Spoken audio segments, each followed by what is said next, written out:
For journalists, Mogadishu is one of the most difficult and dangerous places to work in the world. Armed radical groups, kidnappings, bombings, and corruption. When our reporter Camille went there, she traveled with an escort. And as a woman, she had to wear a headscarf to blend in. Today, Root is bringing you inside Mogadishu, the capital of Somalia, a country that has been at war for close to 30 years. Things have been even worse there since 2007 with the arrival of Al-Shabaab, a radical group linked to Al-Qaeda. They have between 5,000 and 9,000 members throughout the country.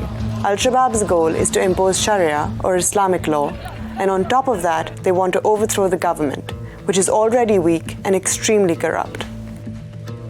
And some are taken from age 8, and they're brainwashed. They grow up in this violence and training until they become like brainless, just like machines for killing. Officially, Al-Shabaab was driven out of the capital in 2011, but in reality, they're still here, everywhere, mixed in with the local population. There are people who are wearing uniforms, there are people who are selling shops, there are people who are in the mosques, there are people who are in the restaurants. They're everywhere. Invisible, but everywhere. From the heart of this chaotic city, Brute is bringing you the daily lives of 4 Somalis, 4 women who took huge risks to tell their stories in front of the camera. It could get them killed, and they know it.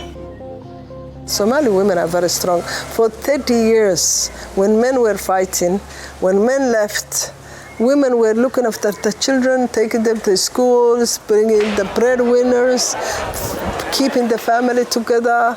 Somali women have become very strong and shown the resilience that was needed during these difficult times.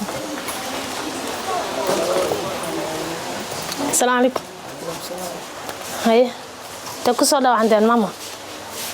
Dhaawacanta ma ka soo dhac? Iyo gacanta. Hooy maxaa kugu dhacay? Iyo waran. Maxaa kugu dhacay? Hey. She had a small business in an area of the Banadir. So when the explosion has happened, it affected in the legs. In Mogadishu, not a week goes by without an attack from Al-Shabaab. The deadliest one in recent months came in December 2019. It killed more than 70 people, including many students who were traveling on a bus.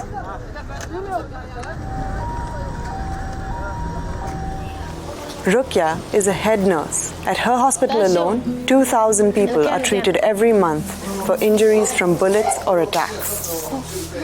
We have to deal with that explosion because we are in an emergency situation every day. So when we see that patients coming, you forget you are but you have targeting the patient's situation is. Here, people who are usually worst enemies can end up in hospital beds side by side. Hey, Warren, قريح ما كوكو جاره. حبضني أنت خلاص ميا يفتحني ميا هذه أنا أبتي هذه أنا قريح ميا توري ميا. When there is an explosion, it's mostly civilian patients are coming. But when there is a fighting, both sides can come in the hospitals. Everybody who is sick like this, whatever, wherever he comes and whoever he is, he has a right to get the treatment. I grew up here in this situation, and I never get fed up about the situation because I know this situation is from the side of Allah, and Allah, the only one is who can solve the problem, is existing in Somalia. We are very resilient. We have become very resilient. In the beginning, when you hear an explosion or killing, we used to call someone, what happened? I heard an explosion. Somebody died maybe. Who died? How many died? But not anymore. You will hear a huge explosion, or maybe the house can shake, and you don't bother. You don't call anyone. You just continue what you're doing. So we are used to that now. We used to cry when somebody dies, but not anymore. We used to all this, accepting the violence. So it's in our system.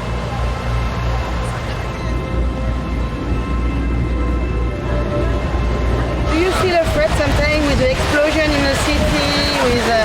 Yes, there is many explosions and sometimes they happen, but the other time they enjoy the beautiful place of the country, like here. And sometimes if you see the other side, it looks like the future would be better than now. Is it afraid sometimes with the explosion and stuff like that?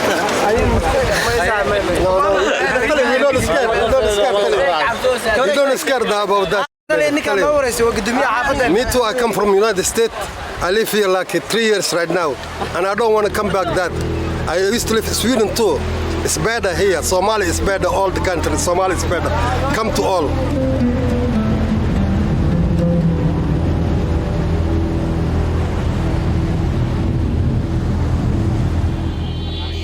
In Mogadishu, there are armed men on every corner and checkpoints every 100 meters. You have to show your credentials constantly.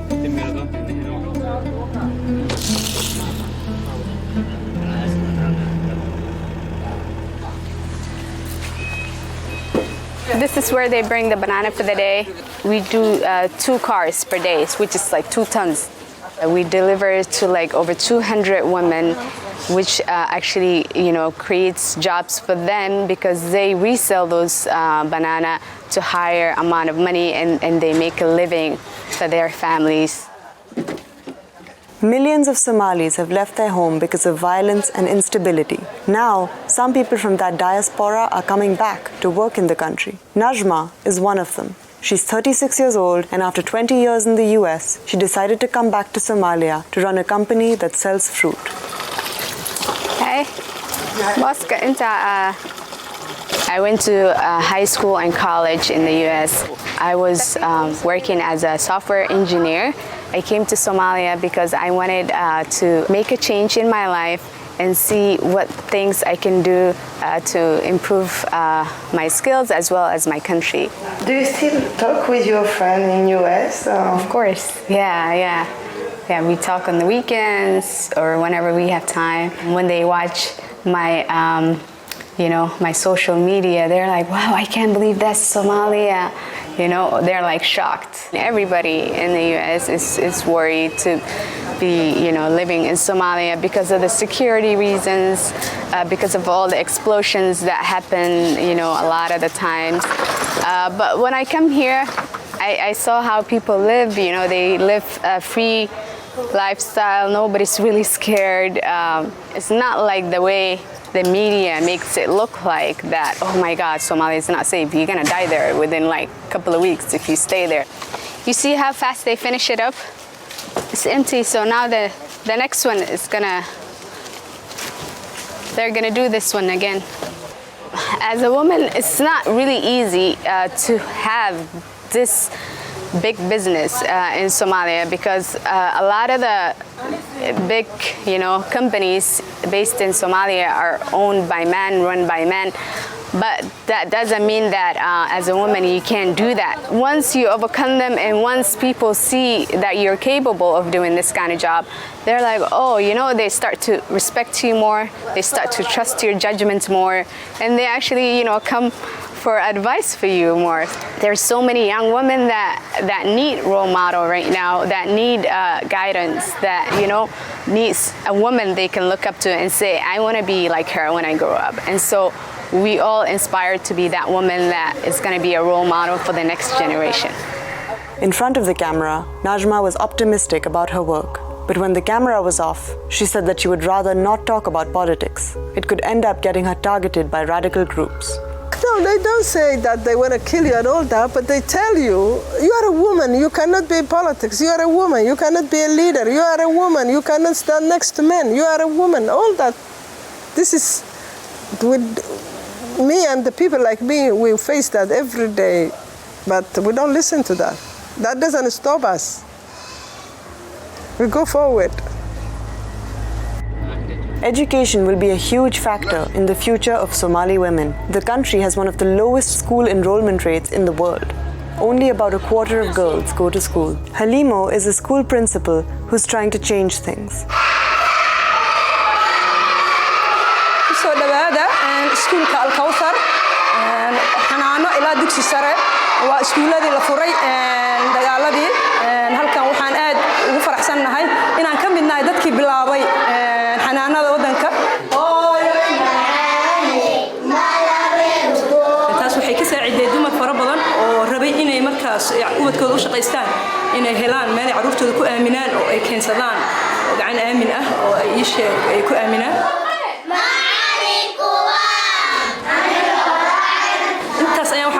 adeegno markii inaan ubadka Soomaaliyeed badbaadino maxaa yeelay mushkiladihii iyo dagaaladii dhacay waxa sabab u ahaa dad aan fahamsanayn wadankooda inay ilaashadaan dagaalo meel walba duunku ay ka dhacaan laakiin haddii ummadda lagu barbaarin lahaa oo ay fahmi lahaayeen inay wadanka iyagu leeyihiin activity dhammaan waxa dhex yaalna iyagu leeyihiin xukuumaddu waa ay dhici kartaa laakiin waxay badbaadsan lahaayeen wixii kale oo ka soo haray oo iyagu leeyihiin gabdhaha kaana soo daba geliya hay sax معاني اوكي قرعد maxaa ku dhacay some of students become a fighter later. maya aad waxaan ugu kalsoonahay dadka aan soo saarno wax badan inay iska bedeli doonaan maxaa yeelay wacyigooda ayaa wuxuu iska bedeli doonaa dadkii ka horeeyay oo waxaleeyay wacyigooda maxaa yeelay waxay heleen wacyigelin fara badan waxay heleen waanooyin waxay heleen talooyin fara badan marka waxaan rajaynayaa mustaqbalkooda inay ka doonaan doonaan kuwii hore wax u haleeyay. These women have amazing optimism despite the 3 decades of war that their country has been through. Some of them are willing to consider a future alongside men and even alongside Al-Shabaab. That's what Fawzia is pushing for. She is one of the few women in Somali politics.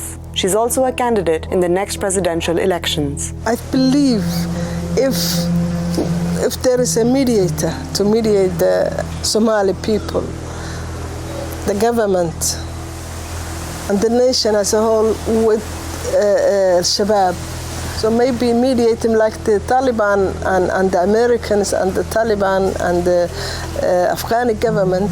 We need to finish that. These people are humans like us. These people are terrorists, but Somalis. So we can sit with them and ask them what they want. If they want to share in the government, I mean, they can get. Anybody with senses will accept that. If that's all they want, if they want power, let them get it and save the people and the future of this country.